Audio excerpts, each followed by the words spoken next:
It was a special evening for Mei Chen. After getting a big promotion at her accounting firm, she wanted to celebrate by trying out Golden Lotus, the most talked about new restaurant in town. She had made her reservation 2 weeks ago and had been looking forward to this dinner all day. The restaurant's warm golden lights shone through its large windows, and she could see happy families and couples enjoying their meals inside. May smoothed down her new dark blue dress and checked her phone one last time to make sure she had the right time, 7:30 p.m. She had even arrived 5 minutes early just to be safe. As she walked through the heavy glass doors, the smell of delicious food made her stomach growl. But instead of the warm welcome she expected, she noticed something odd. Georgia, the young hostess with blonde hair, wouldn't meet her eyes. Instead, Georgia kept glancing nervously at her manager, a tall man with graying hair who was walking quickly toward them. "I'm sorry, but we're fully booked for tonight," the manager said in a cold voice, not even looking at the tablet in front of him where all the reservations were listed. Adam May felt her cheeks get warm, but she kept her voice steady. "There must be some mistake," she said, holding up her phone to show her confirmation email. "I made a reservation 2 weeks ago. See? Mei Chen, party of one, 7:30 p.m. Just then, a well-dressed white couple walked in behind her. Without missing a beat, Georgia smiled brightly at them. "Good evening. Right this way, please." She grabbed 2 menus and started leading them to a table, one of the many empty tables May could clearly see in the dining room. May's heart started beating faster and her hands felt cold. She had experienced discrimination before, but it usually came in the form of small, subtle things, people moving away from her on the bus or salespeople following her around stores. This was different. This was open, unmistakable, and happening in front of everyone. As she stood there trying to decide what to do next, she didn't realize that this moment would spark a chain of events that would change not just her life, but the entire community's perspective on discrimination and justice. What happened next would have been missed completely if it wasn't for Alex Torres, a young food blogger who was sitting near the entrance. He had been taking photos of his dessert when he heard the manager's cold voice. At first he just watched, his phone still in his hand. But as he saw May's face fall and the white couple being led to a table, something inside him snapped. He had seen his own Mexican mother face similar treatment years ago, and he wasn't going to stay quiet this time. Alex stood up, his chair scraping loudly against the floor. He started recording with his phone, making sure to capture the empty tables and the manager's unfriendly face. "Excuse me," he called out, his voice stronger and louder than he expected. "I've been here for an hour, and I can count at least 6 empty tables from where I'm standing. Why are you telling this lady you're fully booked?" His words seemed to break a spell in the restaurant. Other diners stopped eating and looked up. Mrs. Patterson, an elderly woman who had been coming to Golden Lotus every Friday for the past 20 years, put down her fork with a sharp clink. She hadn't missed what happened either. The couple who had just been seated were looking uncomfortable now, glancing around as they realized what they had walked into. The manager's face turned red as he noticed more and more phones coming out. This is a private business matter," he stammered, no longer sounding so confident. "We have the right to—" But before he could finish, Mrs. Patterson had walked over to stand beside May. "The right to what?" she asked, her voice shaking with anger. "The right to humiliate someone? I've seen you turn away 3 other Asian customers this month. I didn't say anything then, and I've been ashamed of my silence ever since." May felt tears forming in her eyes, but they weren't tears of hurt anymore. She was moved by these strangers standing up for her. She had been ready to walk away, to swallow her pride and pretend it didn't hurt, like she had done so many times before. But something felt different this time. She wasn't alone anymore. More customers were standing up now. A group of college students at one table were already posting the video online. A businessman in an expensive suit was making a phone call, speaking quietly but firmly about contacting the local news. The restaurant's peaceful evening had turned into something much bigger, and nobody knew that this was just the beginning of a movement that would sweep through their small community. Within an hour, the scene at Golden Lotus had completely changed. The quiet dinner service had turned into something that looked more like a peaceful protest. Word had spread quickly through social media, and people from the neighborhood started showing up outside the restaurant. They weren't angry protesters with signs, but concerned citizens who simply stood there, watching through the windows, recording with their phones and sharing their own stories of discrimination. Georgia, the hostess, had disappeared into the back room, clearly upset about her part in what happened. The manager, Mr. Robert Wells, as his name tag showed, was now sitting in his office with the door closed, making frantic phone calls to the restaurant owner. The white couple who had been seated earlier had left without eating, leaving money on the table for their untouched water and bread. But something unexpected was happening too. In the middle of all this, May found herself sitting at one of those unavailable tables, surrounded by people who wanted to listen to her story. Mrs. Patterson had insisted on buying her a cup of tea, and Alex Torres was still there, not just recording, but helping to moderate a conversation that kept growing larger. "Yeah, this happened to my daughter last month at the movie theater," said an elderly Asian man who had walked in after seeing the commotion. "She just came home crying instead of telling anyone." "I work at the supermarket down the street," added a young black woman who had joined them. "You wouldn't believe how many times customers ask to speak to someone else when I'm at the register." As people shared their stories, something beautiful started happening. A young tech worker offered to create a website where people could report similar incidents. A local teacher suggested bringing these discussions into schools. Even the kitchen staff, mostly immigrants themselves, began cautiously emerging from the kitchen to listen and share their own experiences. What had started as one woman being denied service was turning into something much more powerful. A community finally opening up about a problem that had been hidden for too long. Nobody left the restaurant. Instead, more people kept arriving.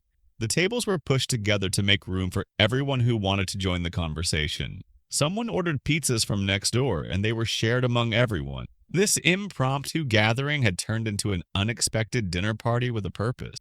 But while everyone was focused on sharing stories and making plans, nobody noticed the local news van pulling up outside, or the restaurant owner's car speeding into the parking lot. The next few hours would bring changes that nobody in that room could have predicted, and Mei Chen's quiet dinner reservation was about to become tomorrow's headline story. The restaurant owner, Linda Martinez, rushed through the doors at 9:30 p.m., her face showing both worry and anger. She was a short woman in her 50s who had built Golden Lotus from nothing after immigrating from Mexico 20 years ago. The surprise on people's faces was clear. Many had assumed the owner would be the same race as the manager who had discriminated against May. Linda's eyes swept across her restaurant, taking in the unusual scene. Tables pushed together, pizza boxes mixed with her restaurant's fancy plates, and people from all walks of life sitting together in deep conversation. Her expression changed from concern to understanding as she listened to what had happened. "Mr. Wells has been managing this place for only 3 months," Linda explained, her voice trembling with emotion. "I was away dealing with my mother's illness in Mexico. I had no idea." She turned to May, who was still sitting with her new supporters. "I am so sorry for what happened to you. This is not what Golden Lotus stands for. This is not what I built this place for." Just then, the local news reporter, Janet Kim, walked in with her camera crew. Instead of finding an angry confrontation as they had expected, they found something very different. The reporter looked confused as she saw people sharing food and stories, the restaurant owner in tears, and Moi Chen comforting her. But the biggest surprise came from Georgia, the hostess, who had finally gathered the courage to come out from the back room. Her eyes were red from crying as she stepped forward to speak to everyone. "I need to say something," Georgia said, her voice shaking. "What happened tonight wasn't just Mr. Wells. I could have spoken up. I could have said no. I've seen him turn away other Asian customers before, always with different excuses. I was afraid of losing my job, but that's no excuse. I am part of the problem too." The room fell quiet. It was rare to hear someone admit their part in discrimination so openly. But instead of anger, Georgia's honesty was met with something unexpected. May stood up and walked over to her. "Thank you for being brave enough to tell the truth," May said softly. "That's where real change starts." The news cameras were rolling now, capturing this moment that nobody had scripted or planned. Linda Martinez stepped forward again, this time with a clear purpose in her voice. "I'm firing Mr. Wells tonight," she announced firmly. "But that's not enough. We need to do more." She looked around the room. "I want to turn this terrible incident into something positive. Starting tomorrow, Golden Lotus will be closed for a week, not as a punishment, but for change. I want to work with all of you to make this place a true example of what a community restaurant should be. Nobody could have guessed that the story would take this turn, but an even bigger surprise was waiting outside. Through the windows, they could see more news vans arriving, and social media was exploding with the story. Mr. Wells's discrimination hadn't just created a single night of drama, it had started a movement that was about to spread far beyond the walls of Golden Lotus, and tomorrow would bring even more unexpected developments. The next morning, Machen woke up to find her phone buzzing nonstop. The video of last night's events had gone viral, reaching far beyond their small town of Riverside. Local morning shows were playing clips of Linda Martinez's emotional speech, Georgia's honest confession, and the remarkable community gathering that had formed. But what caught everyone's attention wasn't the discrimination. It was how the community had responded to it. As May sipped her morning coffee, still in her pajamas, she watched in amazement as her email inbox filled up. There were messages from Asian American community groups, anti-discrimination organizations, and even a popular talk show wanting to interview her. But the email that made her hands shake came from an unexpected source. A group of restaurant owners from across the state. They wanted to learn from what had happened at Golden Lotus. Meanwhile, at the restaurant, Linda Martinez had arrived early to find something that brought tears to her eyes. The front windows of Golden Lotus were covered with sticky notes, hundreds of them in different colors, each carrying a message of support.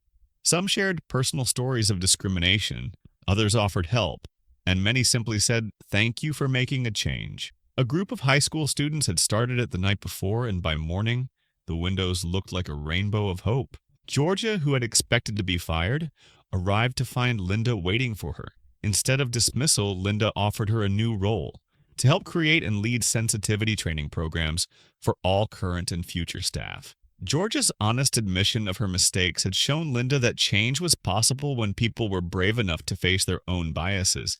But not everything was smooth. Mr. Wells had gone to social media to defend himself, claiming he was being unfairly portrayed. His post caught the attention of some local business owners who shared his views. They started leaving negative reviews for Golden Lotus online, trying to paint the restaurant as anti-business.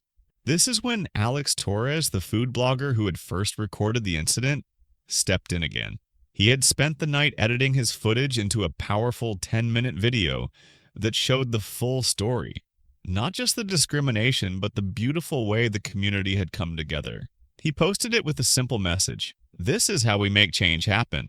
The video caught fire online.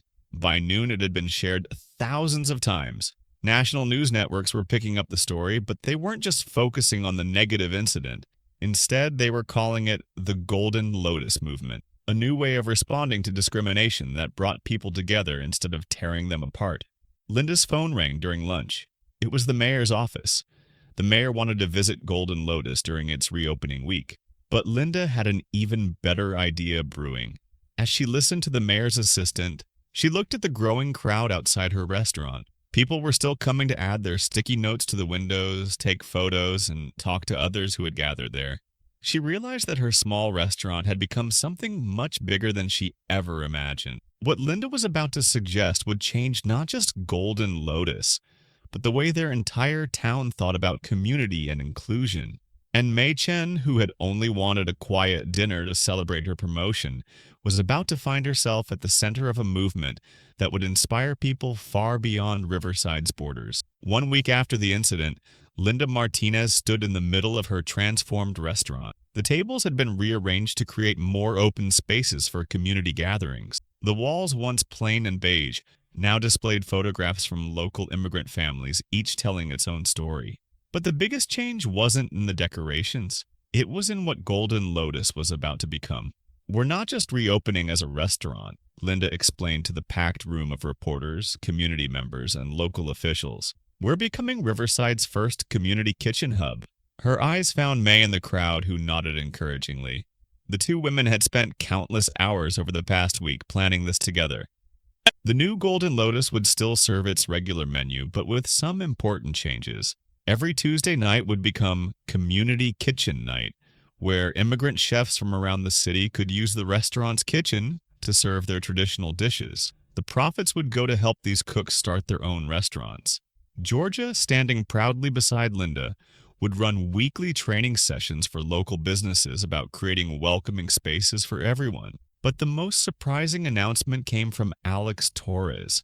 His viral video had caught the attention of a tech company, and they had offered to help create an app. The Golden Table app, he explained, holding up his phone, will let people report both discrimination and positive experiences at local businesses. But here's the different part.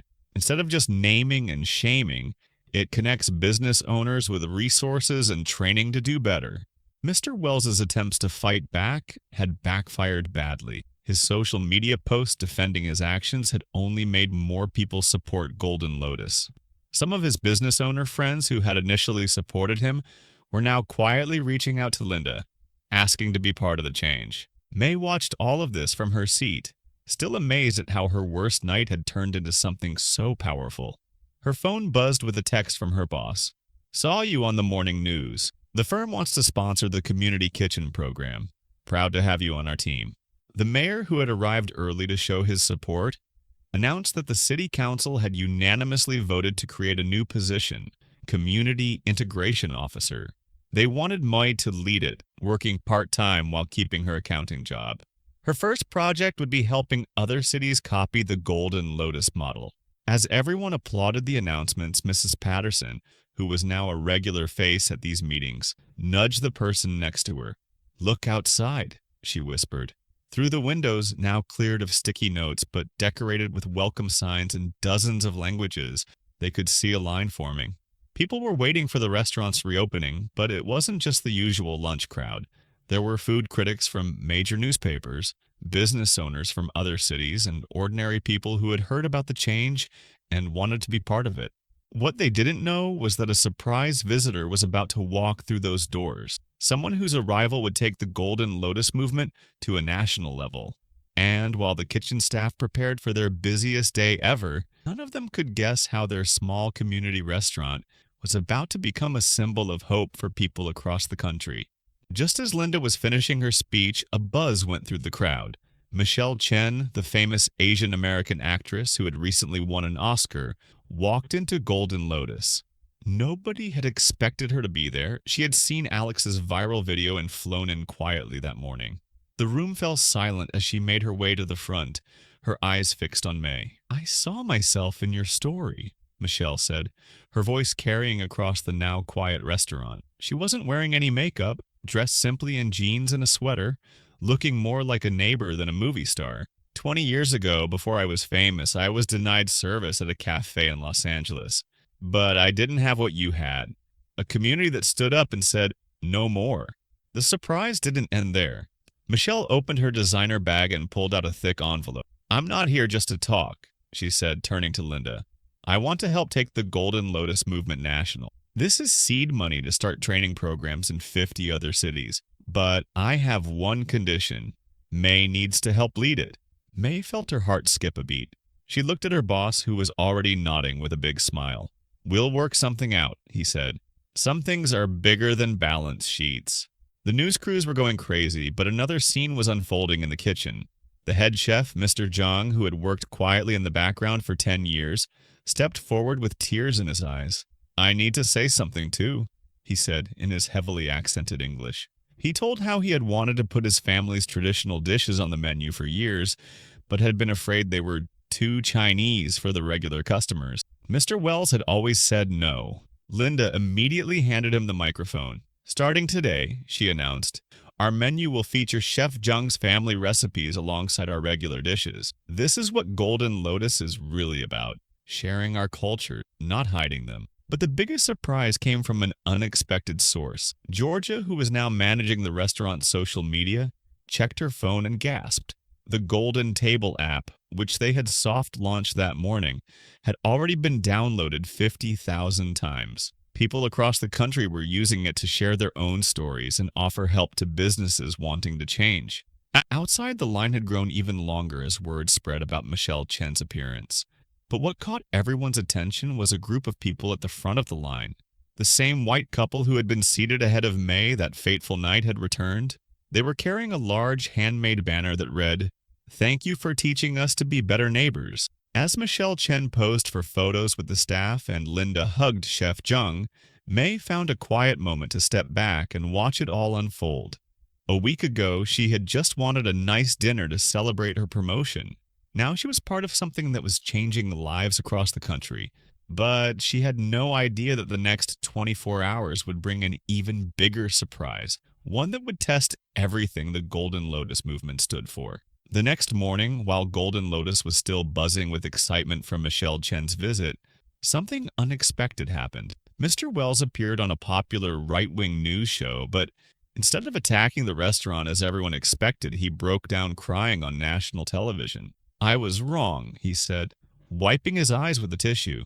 Watching that community come together, seeing my own grandchildren post on social media about how ashamed they were of me, it made me look at myself in the mirror for the first time in years. His voice cracked as he continued, "I'm not asking for my job back. I'm asking for a chance to learn and change." The video of his confession went viral even faster than the original incident. People didn't know how to react. Some thought it was just an act. Others believed he was truly sorry. But it was May's response that surprised everyone the most. She went live on the Golden Table app's new video feature. "Real change isn't just about calling people out," she said from her office at the community center. "It's about creating space for people to learn and grow." Mr. Wells, if you're serious about changing, we invite you to attend our first community training session. Linda and Georgia watched this unfold on the restaurant's new big screen TV, which they used for community events.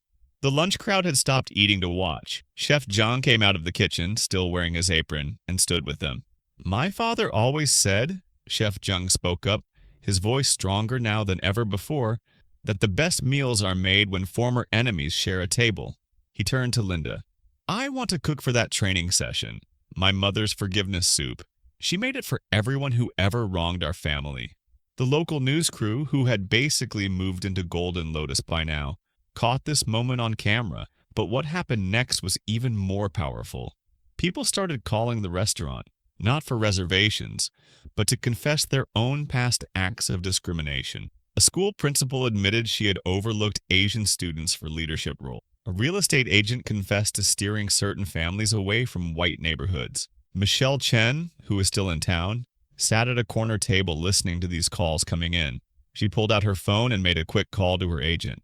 By dinner time, it was announced that she would be producing a documentary about the Golden Lotus movement, but with a twist.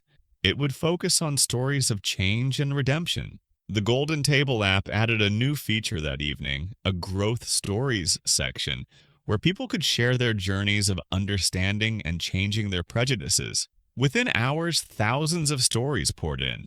But just as everyone thought the story was moving toward a happy ending, breaking news flashed across the restaurant's TV screen.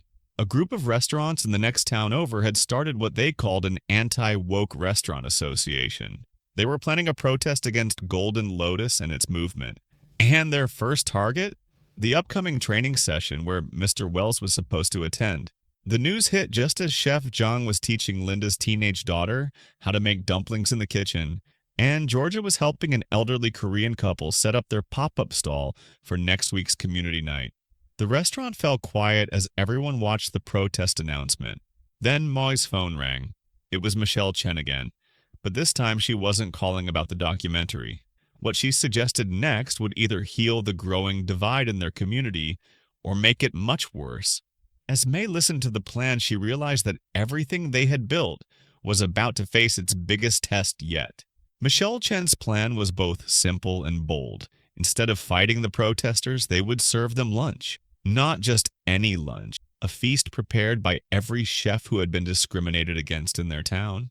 The idea was to fight hate with food, stories, and open chairs at the table.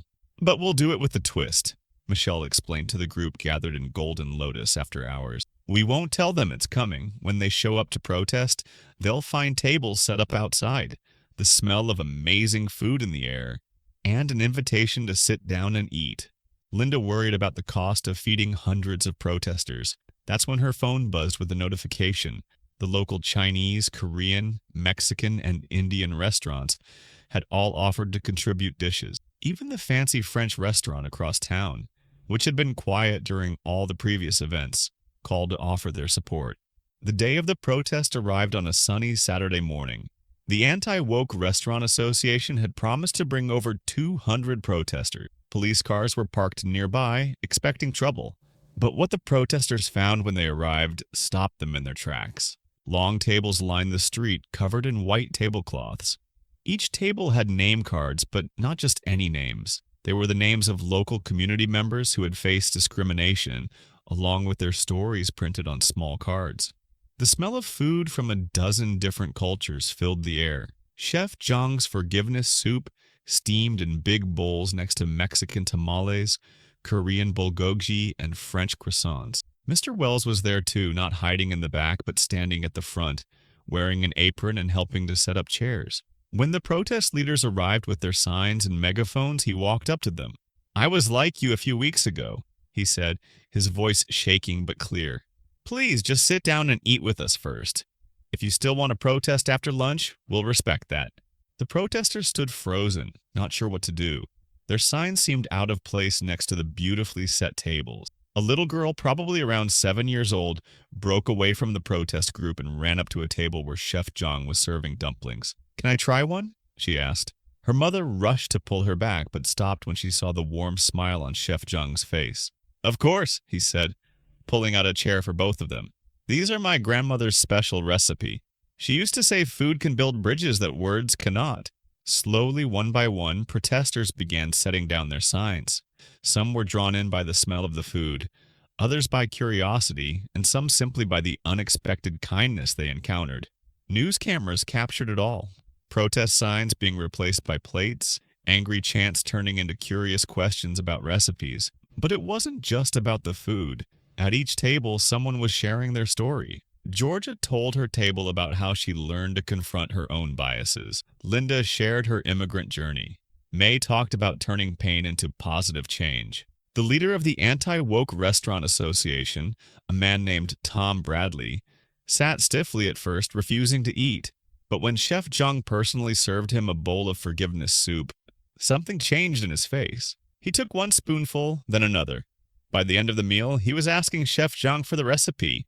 As the afternoon went on, something amazing happened. The protest turned into an impromptu food festival. People who had come to shout in anger were now sharing meals and stories with those they had planned to protest against. But nobody noticed the mysterious phone call Michelle Chen received during lunch, or the worried look that crossed her face. The next challenge they would face wouldn't be solved with just one meal. The mysterious phone call Michelle received was from a major restaurant chain. They wanted to buy the Golden Lotus concept and turn it into a nationwide franchise. They were offering millions of dollars, promising to keep the community programs, but streamline them for efficiency. It seemed like a perfect happy ending, the movement going truly national with big corporate backing. But when Michelle shared the offer during their evening meeting, Linda's face fell. "They want to turn our community into a corporate brand," she said softly, looking around at the walls covered with family photos and customer stories. "Some things can't be streamlined." May agreed. "We don't need a corporation to go national," she said, pulling out her laptop. She opened the Golden Table app to show them something amazing. In the past month, over 500 independent restaurants across the country had started their own community kitchen programs, inspired by Golden Lotus, but each doing it their own way. "Look at this," Georgia added, scrolling through her phone. "A Vietnamese restaurant in Seattle hosts friendship dinners where former refugees cook with their neighbors. A soul food place in Atlanta turned their back room into a community storytelling space. A Mexican restaurant in Chicago started English classes in their quiet morning hours." Tom Bradley, the former protest leader, had been quietly listening from the corner table where he now ate lunch every day. He stood up. "My restaurant group wants to help too," he said. "Not by copying Golden Lotus, but by learning from it. We're starting a scholarship program for immigrant chefs." Chef Zhang brought out a fresh pot of tea for everyone, smiling as he poured. "Golden Lotus is not just a restaurant," he said in his now confident English. "It's like my mother's recipes, meant to be shared, adapted, made new again with each person who learns it." They decided to turn down the corporate offer. Instead, they created something better, the Golden Lotus Network, a loose connection of independent restaurants, each finding their own way to build community through food and understanding. The documentary Michelle was making would tell not just one story, but hundreds of them. 1 year later, May stood in the same spot where she had once been denied service. The restaurant looked different now, warmer, more alive. The walls were covered with photos and stories from around the country. Mr. Wells worked there again, not as a manager, but as a community coordinator, sharing his story of change with others who wanted to learn. The Golden Table app had evolved too.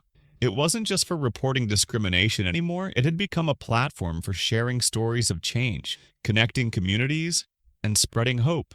When users opened it, they first saw a simple question: who will you share a meal with today? Linda had kept her promise about Chef Jung's family recipes. The menu now featured dishes from all over the world, each with a story attached. The restaurant was busy every night, not just with people coming to eat, but with people coming to belong. On this particular evening, as May watched a young Asian couple walk in without hesitation, she remembered how she had felt that first night. The hostess, Georgia's new trainee, welcomed them warmly, leading them to a table with a small card that read, "At this table 1 year ago, our community decided to change. Your meal today is part of that continuing story." The Golden Lotus movement hadn't ended discrimination, but it had shown a new way to fight it, with open doors, shared meals, and the simple belief that people could change when given the chance. As May finally sat down to have that celebration dinner she had planned so long ago, she realized something beautiful. Sometimes the worst moments in our lives can lead to the best changes in our world.